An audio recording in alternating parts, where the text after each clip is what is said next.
Oh, okay, I hope I'm unmuted. I've been having some tech trouble. I'm on my phone right now, so I apologize if I've not been really active in the chat. It's because I can't. Yeah, so today I'm going to be reading from The Birds, the Rabbits, the Trees. I think it's very much the younger, angrier sibling of Blame It On Me, which Aaron pretty much summed up really well. It's really hard to explain the concept of this book succinctly, but I'm going to try it now.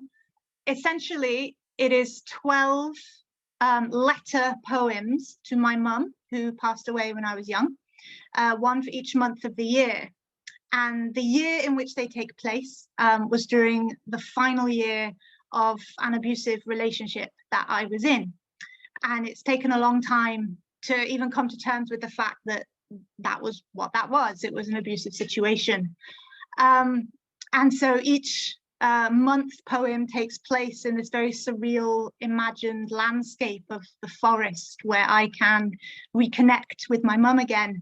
And then in between them are sort of poems about what was going on in my life at the time, and how her absence really fed into kind of dysfunctional romantic relationships. Without someone there to teach me these lessons at a younger age, I learned by trial and error, which is never recommended. So I'm going to take you on kind of a shortened journey through this year now.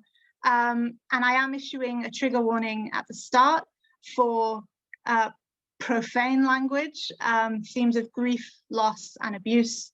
And there is one particular poem that I'll give a content warning before I read it. So if this isn't your thing, probably mute me for the next 10 minutes. Okay. So this first poem is called February.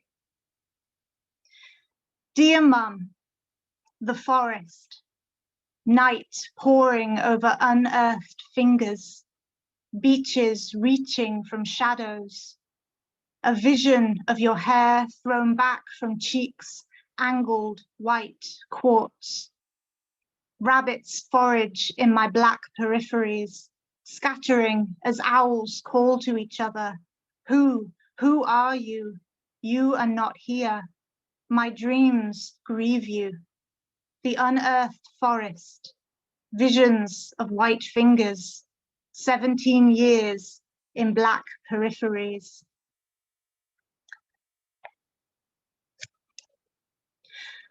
What a difference a mother could make. I'm tired of her being dead. That isn't poetic of me, I know, but it's true. I'm tired. Winter morning, winter woman, the days are all outgoing. Instant black coffee and oranges, white veins peel away. She lingers under my nails. I long for her, lessons on how to love, how to leave. The season reigns her absence. We're going to do a time jump now to April. This poem takes place in April 2018, during which time I was living in university halls, and I had what I can only describe as a complete breakdown. And I do want to highlight that I use a word in this poem, schizo, which I am quoting my ex's language. I don't condone the use of that word in this context, but it was important to quote what he said to me. So, April. Dear Mum, in the forest opening, there's a hole, deep and rectangular. Beech leaves circled the air, foliage shifting bitter orange, no rabbit or owl sightings, only echoes. I venture forwards. He says I hit my head on the wardrobe. Wind slips past my skin, dizzy, wandering to the edge. I look down. Where are my shoes? There is no fear inside me. You black eyes flung into dead space, mane settling in the dirt, blue dress on bone-white body, your mouth agape, mid-laugh and full of earth, you'll eat my world alive. He says I never stop talking. I'm a schizo kind of crazy now, proper funny. Tears salt down my tongues, I am not there. I speak to bury myself, fall next to you, laugh and swallow the ground, taste the acridity of rot. 100 rabbits rush from thickets to us, thrashing and digging us down until we are nowhere. The planet vanishes from our backs. Okay, so clearly not having a very good April. And it's going to get worse because we are moving to August now. Dear Mum, he watches me with intent. My knuckles want to split my skin. How do I stop the burst of bone through flesh, the birth of a skeletal truth? I don't think I've ever been so scared. His eyes are malice black, pupil folds sees a cryptid glare, the stare of a creature hunting. I flee to the forest. He's always around the corner, foraging in peripheries. What's the matter with you? What the hell? Vicious lucidity numbs to velvet. I'm not there. How far can he chase a stranger? In the forest opening, there's a hole. I climb inside to hide. He'll eat my world alive. This next poem, it speaks for itself, so I won't give it an intro, but I do want to offer a more specific content warning now for sexual assault. So if you would like to mute for a couple of minutes, do so now. This poem is called Here Is Your Fucking Scene.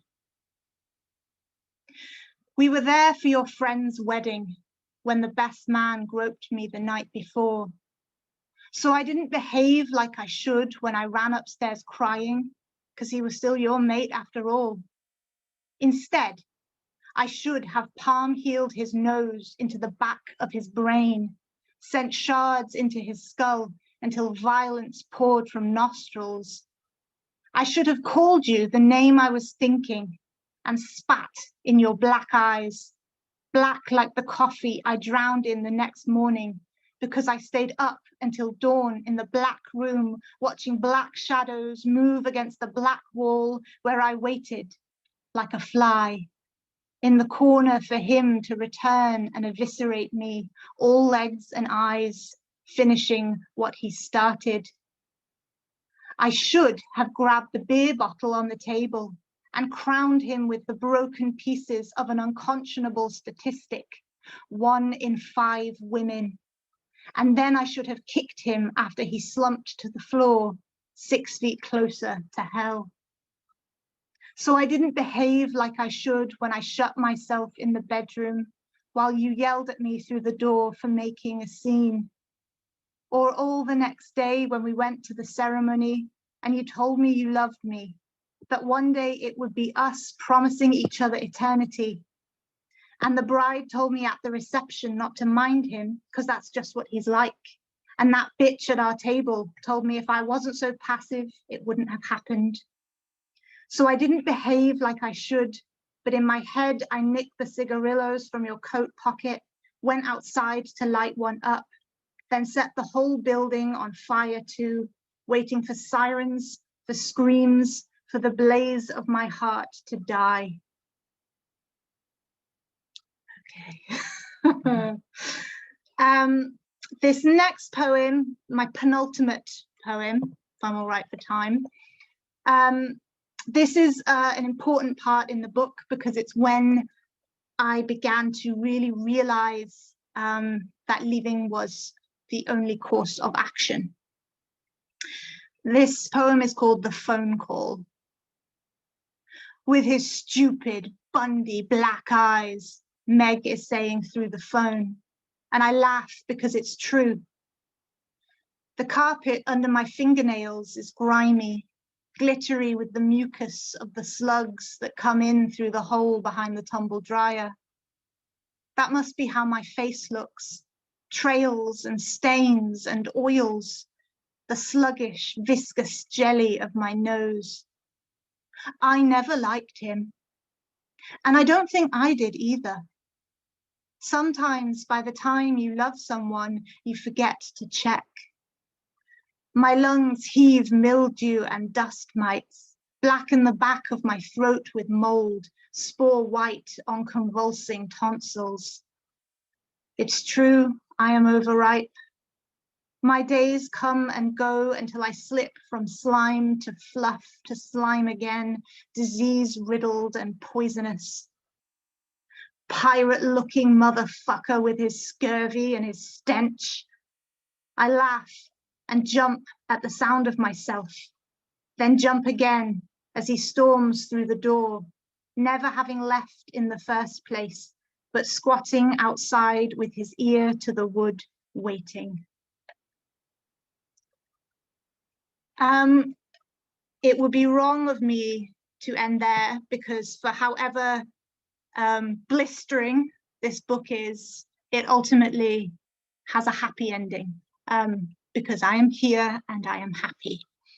And so I thought that I would end it with this poem called Pussy. Okay.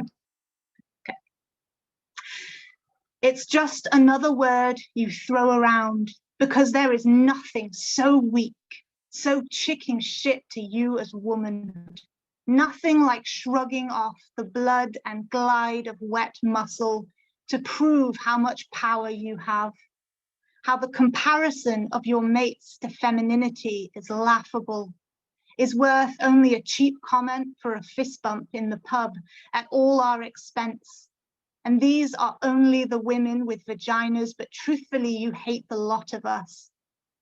You can think of nothing so demeaning as the space between a pair of legs that could bring you home again.